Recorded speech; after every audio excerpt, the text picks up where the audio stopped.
This is going to be a video addendum to replacing the motor mounts in most of these older diesel engines. The more I do this, the more challenging it seems to become.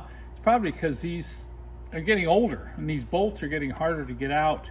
One of the biggest challenges when you replace a motor mount is getting these two small bolts out that hold the mount to the subframe of the car. There's one here and one there.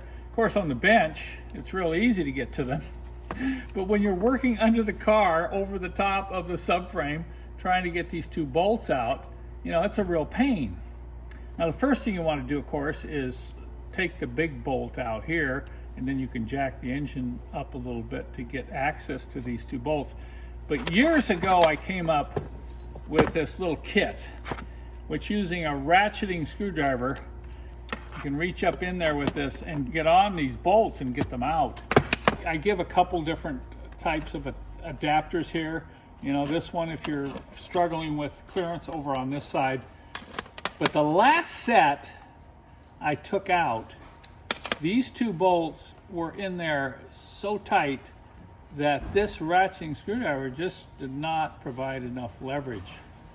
So we went and got this wrench right here. This is a long 6mm wrench. And I decided I'm going to make this optional or even included in my kit. But if you can't break one of these bolts free, you can put the hex on the bolt like that. And then what you're going to do is get out here on the end where you've got some clearance and really reef on this. If you have to, you can even get a little pipe on there. But having this wrench will give you the little extra torque to break it free. And once you break it free, then of course you can use the ratcheting screwdriver to get these bolts the rest of the way out.